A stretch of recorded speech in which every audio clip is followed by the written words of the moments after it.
साथियों नमस्कार। इन दिनों बिहार में चुनावी सरगर्मियां तेज हैं, लेकिन उत्तर प्रदेश में राजनीतिक समीकरणों को साधने में कोई और कसर नहीं छोड़ा जा रहा है। भारतीय जनता पार्टी के भीतर हिंदुत्व और सामाजिक न्याय को लेकर एक साथ चलने वाले बड़े चेहरों में शुमार हैं कल्याण सिंह इन दोनों धाराओं के सबसे बड़े चेहरे के रूप में भारतीय जनता पार्टी के भीतर भी और बाहर भी स्थापित हैं। तो स्वाभाविक है कि भारतीय जनता पार्टी जानती है इनके मूल को और इसको अंगीकार भी करती है। इसको लेकर के तमाम जो वर्ग हैं भारतीय जनता पार्टी या बाहर, उनमें छटपटाहट भी देखी जाती है। तो आज भी जब वो हमारे बीच नहीं है तब उनका राजनीतिक उत्तराधिकार चल रहा है। भाजपा ने ये तय किया है कि 2027 के विधानसभा चुनाव से पहले उत्तर प्रदेश में कल्याण सिंह जी के नाम पर एक जिले का निर्माण कर दिया जाए और उनका नाम कल्याण सिंह जी के नाम पर रखें। कोशिशें शुरू हो गई है। अगर ऐसा हो पाया तो एक बड़ी घटना होगी, क्योंकि मुझे याद नहीं है कि उत्तर प्रदेश में फिलहाल किसी राजनेता के नाम पर कोई जिला। मायावती जी ने कुछ प्रयोग करने की कोशिश की थी, कांशीराम जी के नाम पर कुछ स्थानों के नाम रखे थे। बाद में अखिलेश यादव जी की सरकार आई तो उन्होंने वो नाम हटा दिए और इस मामले में फिर कल्याण सिंह जी इकलौते होंगे, क्योंकि उनके नाम पर जिला बन जाएगा। एक नाम प्रस्तावित किया गया है कल्याण सिंह नगर। 3 हिस्सों को एक साथ लाकर जोड़कर जिला बनाने की कोशिश हो रही है। इनमें अलीगढ़ का अतरौली इलाका है। अतरौली वो विधानसभा क्षेत्र जहां से कल्याण सिंह ने अपनी राजनीतिक यात्रा शुरू की। उनका गृह क्षेत्र गंगीर क्षेत्र है और बुलंदशहर का डिवाई इलाका। इन तीनों को एक साथ जोड़कर एक नई प्रस्तावित प्रशासनिक इकाई, एक नया जिला बनाने की कवायद चल रही है।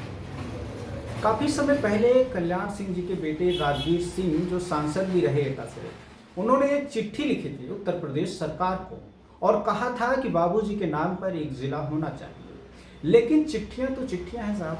अगर सरकार और एक राजनीतिक तंत्र किसी व्यक्ति के नाम पर जिला बनाने की दिशा में आगे बढ़े तो मान लीजिए कि ये तभी संभव है जब जिसकी स्मृति में जिला बन रहा है उसका कद इतना बड़ा हो कि उसके सरकार और पार्टी दोनों को लगे कि भाई ऐसा करेंगे तो हमें लाभ होगा। विशेष रूप से चुनावों की बात हो रही है।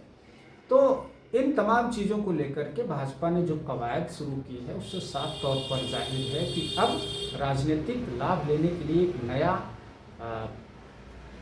काम किया जा रहा है। कल्याण सिंह जी जब मुख्यमंत्री थे तो उन्होंने खुद भी इस बात की कोशिश की थी कि अपनी अतरौली को वो जिला बना दें। अपनी अतरौली इसलिए कह रहा हूँ क्योंकि जो स्थिति मुलायम सिंह यादव के लिए सैफई की थी, वही स्थिति कल्याण के लिए अतरौली की है। वही आत्मीयता, वही लगाव, वही संबंध, वही केमिस्ट्री और वहाँ के लोगों के साथ वही व्यवहार। तो कल्याण सिंह ने कोशिश की कि अलीगढ़, डिवाई और कासगंज तीनों को मिलाकर एक नया जिला बना दें और उसका नामकरण कर दें अतरौली। लेकिन ऐसा हो नहीं पाया। कल्याण सिंह जी की सरकार थी और मुख्यमंत्री थे, ताकतवर मुख्यमंत्री थे, लेकिन जैसे ही उन्होंने इनके लिए कोशिशें शुरू की तो एक विरोधी दलों ने हंगामा शुरू कर दिया, एक्टिवेट हो गए विरोधी दल। उसके बाद फिर राम जन्मभूमि आंदोलन के चलते उनकी सरकार भी चली गई। तो कुल मिला के वो प्रयास फलीभूत नहीं हो पाया, सफल नहीं हुआ। लेकिन उनके हृदय से ये बात कभी निकली नहीं। अतरौली के लिए कुछ बड़ा करने की चाहत उनके मन में थी। कल्याण सिंह जी जब नगर को जिला बनाना चाहते थे तो उनका नाम अतरौली रखना चाहते थे, लेकिन अब योगी की सरकार कल्याण सिंह जी के नाम पर जिला बनाने की तैयारी में, तो उस जिले का नाम प्रस्तावित किया गया है कल्याण सिंह नगर। भारतीय जनता पार्टी की ही एक बड़ी श्रद्धांजलि होगी अपने बड़े कद के नेता कल्याण सिंह जी के लिए। और 2027 के विधानसभा चुनाव से पहले अगर ये संभव हो गया तो बात जमीन पर उतर गई तो भारतीय जनता पार्टी इसका लाभ केवल उत्तर प्रदेश में नहीं बल्कि देश भर में प्रचारित करेगी और वो बताएगी कि पिछड़ों के जो नायक हैं, पिछड़ों के जो प्रतिमान हैं राजनीति में, उनके प्रति भाजपा के भीतर कितना सम्मान है। आपको याद होगा कि कल्याण सिंह जी की नरेंद्र मोदी की सरकार ने सर्वोच्च नागरिक सम्मान भारत रत्न के ठीक बाद का जो पायदान है उस सम्मान से सम्मानित किया, यानी पद्म विभूषण से सम्मानित किया।